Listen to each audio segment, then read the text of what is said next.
ఆనాడు అన్న నందమూరి తారక రామారావు గారు మహిళలకు ఆస్తిలో వాటా హక్కు కల్పించి మహిళల యొక్క ఆత్మ గౌరవాన్ని ఆత్మవిశ్వాసాన్ని ఎంతో పెంచిన విషయం మా మహిళా సోదరీమణులకు అందరికీ కూడా తెలుసు.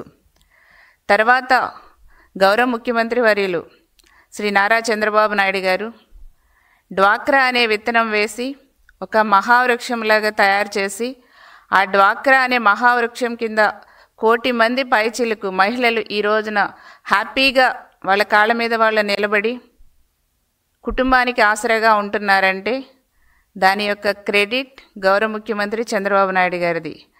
ఆ విధంగా మహిళలకి సాధికారత తీసుకురావటంలో గౌరవ ముఖ్యమంత్రి చంద్రబాబు నాయుడు గారిది ప్రముఖ పాత్ర.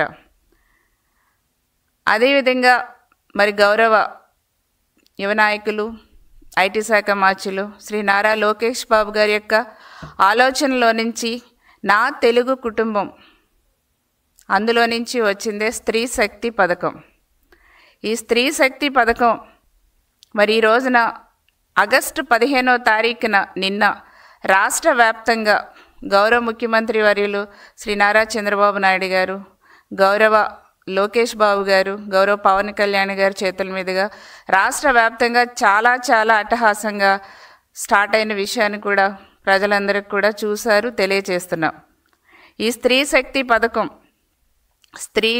స్త్రీలకు అవకాశం ఇస్తే వాళ్ళు దేన్నైనా సరే సాధిస్తారు, ఒక కమిట్మెంట్తో పనిచేస్తారు, వాళ్ళకి అవకాశాలు ఇవ్వాలి, అద్భుతాలు సృష్టిస్తారు అనేసి నమ్మే వ్యక్తి మహిళా పక్షపాతి గౌరవ ముఖ్యమంత్రి చంద్రబాబు నాయుడు గారు. ఈ రోజున స్త్రీ శక్తి పథకం ఉచిత బస్సు ప్రయాణం కులాలకు అతీతంగా, మతాలకు అతీతంగా, ప్రాంతాలకు అతీతంగా ఆంధ్రప్రదేశ్ రాష్ట్రంలో అమలు చేస్తున్నామండి. ఈ రోజున మరి రాష్ట్ర మహిళల తరపున ఇంత బృహత్తరమైనటువంటి కార్యక్రమాన్ని స్వాతంత్రం వచ్చిన రోజున మా మహిళా సోదరీమణులకు అందరికీ కూడా కానుకగా ఇచ్చినందుకు మా రాష్ట్ర వ్యాప్త మహిళలందరి తరపున గౌరవ ముఖ్యమంత్రి గారికి మా హృదయపూర్వక కృతజ్ఞతలు, ధన్యవాదాలు తెలియజేస్తున్నామండి. గౌరవ ముఖ్యమంత్రి శ్రీ నారా చంద్రబాబు నాయుడు గారు మహిళలకు ఇచ్చినటువంటి కానుక ఈ స్త్రీ శక్తి పథకం అనేది ఒక చారిత్రాత్మకమైనటువంటి గిఫ్ట్.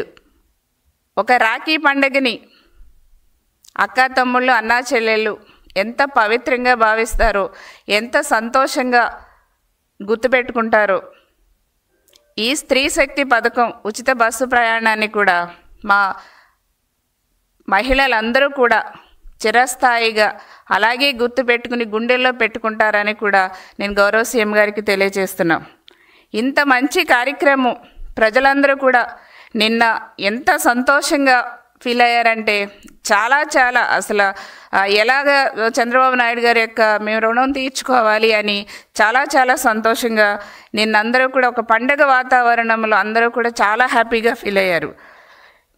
ఇట్లాంటి మంచి పథకం ఈ రోజున రాష్ట్రంలో మొదలు పెడితే మరి ఇంక వైసీపీ పేటీఎం బ్యాచ్ వాళ్ళు ఎలాగా వ్యతిరేకంగా మాట్లాడారో ప్రజలందరూ కూడా చూశారు.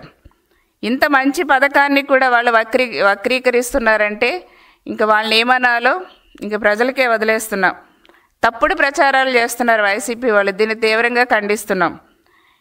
ఒకటే చెప్తున్నాం వాళ్ళకి, ఈ రోజున భారతీ రెడ్డి గారు కూడా ఈ బస్సులో ప్రయాణం చేయొచ్చండి, కాకపోతే ఆంధ్రప్రదేశ్లో ఆధార్ కార్డు ఉండాలి, ఐడి కార్డు చూపించాలి. ఇక్కడ చక్కగా అందరూ ప్రయాణం చేయొచ్చు, అది గుర్తుపెట్టుకోండి. ఒక మంచి పని ప్రజల కోసం చేస్తున్నప్పుడు దాన్ని స్వీకరించండి, సపోర్ట్ చేయండి, లేదంటే నోరు మూసుకుని ఉండండి. అంతే తప్ప మీరు ఇట్లాంటి తప్పుడు ప్రచారాలు చేయొద్దనేసి నేను వాళ్ళకి తెలియజేస్తున్నా, వైసీపీ వాళ్ళకి. ఈ రోజున మహిళా సాధికారత, మహిళా స్వావలంబనకు కూడా ఈ దృష్టిలో ఉంచుకుని ముఖ్యమంత్రి చంద్రబాబు నాయుడు గారు మరి సూపర్ 6 పథకాలని మహిళల అభ్యున్నతికి పెద్దపీట వేసే విధంగా తీసుకొచ్చిన విషయం ప్రజలందరికీ కూడా తెలుసు. సూపర్ 6 పథకాలు, ఒక అన్న క్యాంటీన్ కానివ్వండి, తల్లికి వందనం కానివ్వండి, పెన్షన్ 4000 నెల మొదటి తారీఖున ఇచ్చే కార్యక్రమం కానివ్వండి, మహిళలకి ఉచిత గ్యాస్ సిలిండర్లు 3 ఇచ్చే కార్యక్రమం కానివ్వండి, ఇవన్నీ కూడా అద్భుతమైనటువంటి కార్యక్రమాలు. ఆగస్టు 15 స్త్రీ శక్తి పథకం ఉచిత బస్సు ప్రయాణం ఇచ్చిన సంవత్సరంలోనే సూపర్ 6 పథకాలన్నీ కూడా అమలు చేసినటువంటి దమ్ము ధైర్యం ప్రజల పట్ల ఒక నిబద్ధత ఉన్నటువంటి నాయకులు గౌరవ ముఖ్యమంత్రి చంద్రబాబు నాయుడు గారు. వైసీపీ గవర్నమెంట్లో పెన్షన్ 3,000 పెంచడానికి ఎంత ఇబ్బందులు పెట్టారండి ప్రజల్ని. 250 పెంచడానికి ప్రజలకు నరకం చూపించారు వైసీపీ గవర్నమెంట్లో. సంవత్సరం అది కూడా 250 పెంచారు. కానీ అట్ ఏ టైం మేము ఎలక్షన్లో ఏదైతే హామీ ఇచ్చామో 4,000 పెంచుతామని, ఆ 3,000కి ప్లస్ 4,000 కలిపి 7,000 మేము గెలిచిన వెంటనే ఫస్ట్ ప్రజలకి ఇంటి వద్దకు వెళ్ళి ఇచ్చాం. తర్వాత నుంచి కంటిన్యూగా మంత్లీ 1వ తారీఖు ఇంటికి వెళ్ళి వాళ్ళు లేపి మరీ ఇస్తున్నాం 4,000 రూపాయలు చెప్పిన పెన్షను. అదేవిధంగా తల్లికి వందనం. ఇంట్లో ఎంతమంది పిల్లలు ఉంటే అంతమంది, 1, 2, 3, 4, 5, 6, ఒక ఫ్యామిలీలో అయితే 8 మంది సంతానం, 8 మంది పిల్లలకు కూడా తల్లికి వందనం ఇచ్చాం. 6 మంది ఉన్నా ఇచ్చాం, 7 మంది, ఎంతమంది ఉంటే అంతమందికి మేము తల్లికి వందనం ఇచ్చాం. మీరు ఇచ్చారా వైసీపీ వాళ్ళు? మీరు ఒక్కరికే ఇచ్చారు. మీరు అప్పుడు ఇద్దరికి ఇస్తామని చెప్పారు కానీ ఒక్కరికే ఇచ్చారు. కానీ ఈ రోజున మేము ఇచ్చిన హామీ, ఎలక్షన్లో ఏదైతే హామీ ఇచ్చామో ఆ హామీకి కట్టుబడి ఇంట్లో ఎంతమంది ఉంటే అంతమంది పిల్లలకి కూడా తల్లికి వందనం ఇచ్చాం.